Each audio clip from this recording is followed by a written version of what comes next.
Hello everyone, and thanks for joining me. It's me, just another sim guy here, and it's time for my iRacing weekly update, as well as those lowlights and some of the accidents that I was involved in or managed to nearly miss that you've just watched.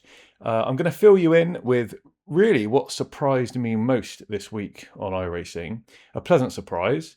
And also, I'll let you know what races I took part in and any changes to my rating and what I plan to do for week 12, the final week of season 4 in iRacing.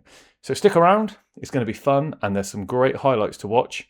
So without further ado, let's get on with the update. Now, as the title says above, it's not all bad. There were some great races this week. As a bit of a summary, I started off in the Advanced Mazda Cup. We were at the Charlotte Roval. A lot of those sessions seemed to be the wet or raining. There was a couple of dry ones, but they were always at night, and it was really, really good fun. The graphics looked great on my system. It was amazing in VR. I really enjoyed the rain, the challenge of it. Did really well in one where it started quite heavily raining halfway through. Unfortunately for me, a couple of the other races I took part in, I did get crashed into. One guy hit a barrier and took me out, which was a shame because I was up in 4th place in that one. And in another one, someone just sort of took my rear end out, sort of pit maneuver on the sort of banked curve. Really unfortunate. Definitely his fault, and we had a back and forth about it. It was on the stream. Check it out if you want to have a look. He blamed me, but watching it back, it was so obviously his fault, which was a real shame because I lost a chunk of rating in that one. I had something like 18 minutes of damage, and I thought, I'm not sticking around for this. So I just quit out and took the hit, but managed to get my rating back up. I quite enjoyed also the GR86s at Road Atlanta. Again, they were wet. A real challenge, as you could see by some of the sort of crashes and slides in the bit at the beginning of the video. A lot of people were losing it, so it was definitely sort of caution and patience in that one. Usually finished sort of mid-pack, gained a little bit of iRating back in a couple of those. But yeah, what surprised me the most is what you can see here. And this is the rookies. This is the Mazda rookies. This is Okayama that we were at this week. And I did many races on this week and many on stream as well. Now, the best thing about these races is, well, there's two things really. One thing is the fact that they come around and they start again so quickly. So once you finish, you can get back into the menu, and you've usually got about 3 or 4, maybe 5 minutes to enter the next one. So you can get, if you want to do 3 or 4 in a row in the space of 2 hours, you can bang out 4 races, and that's really, really good. And I really enjoy that, especially when I'm streaming. There's not a lot of time sat around.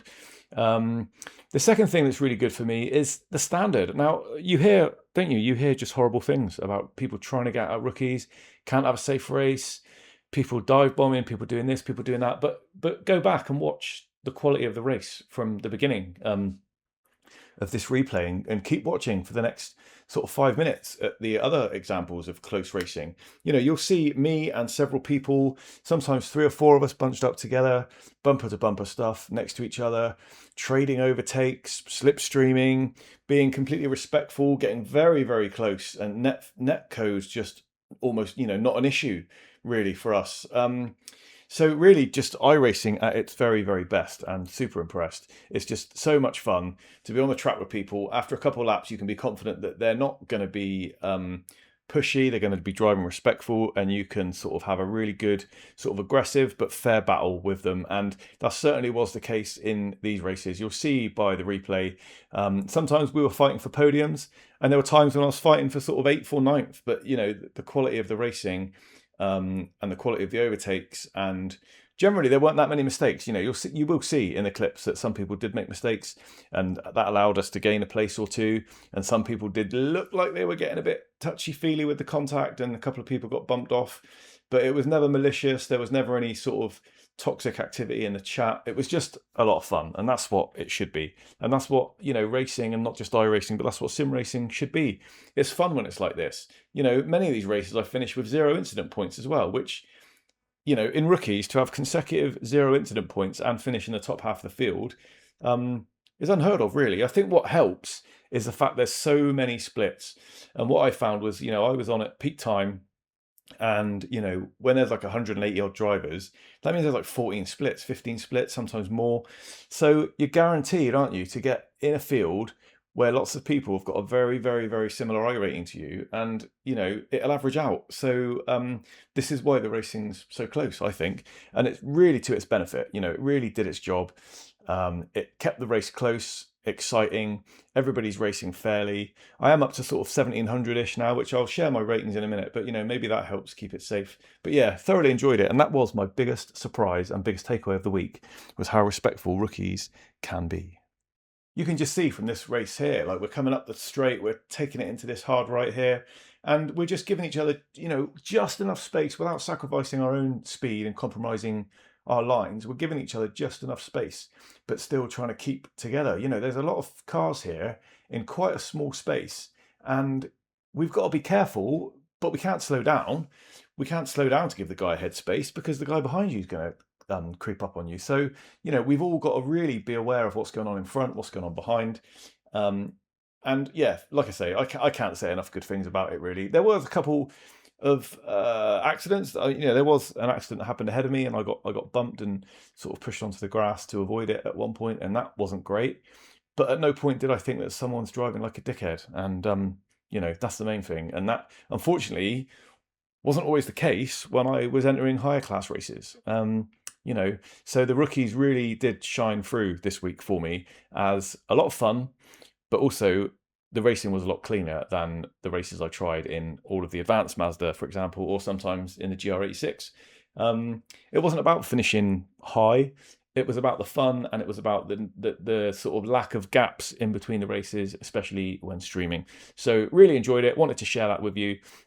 Let me know in the comments what your experience has been like in rookies recently. I mean, Okayama's quite a small track, and I know there's only 12 cars, but when it's 12 cars that are so evenly matched in pace, and it's quite a narrow track, to be fair, and there's quite a lot of sharp corners, and you've got that big long straight where everybody can take advantage of the draft. So, all these things combined mean that it's really, really hard to pull away, and it just makes for really, really close, exciting racing. That's what I think. But let me know in the comments what you think.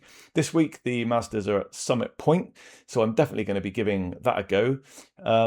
But yeah, that brings me on nicely to summarize my rating and where that currently sits. So let's have a little look at that. So I was so impressed this week with the sort of car and track combination in sports car. I actually didn't get any open wheel races done in the Formula. So my Formula license hasn't moved this week. So that stayed the same. And I'm looking forward to maybe putting some progress into that for week 12. And my sports car license, bearing in mind that it peaked years and years ago at 1683, and that's the highest that it's ever been.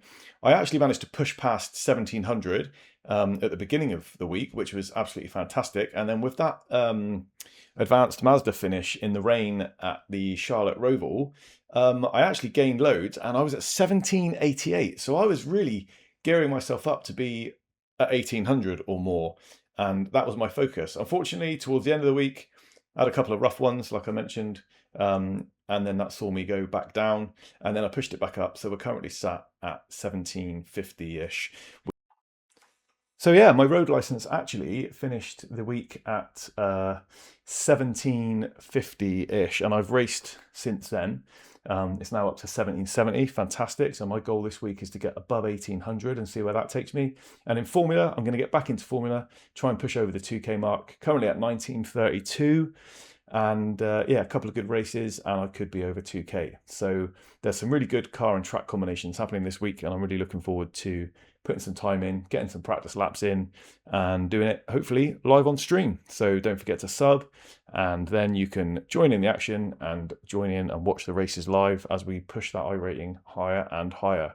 So if you enjoy this sort of content, make sure you give us a like, make sure you share it with other people that might enjoy it, and get in the comments, let me know what you're looking forward to for the last week of season 4 of iRacing, or in other sims, what you've been doing.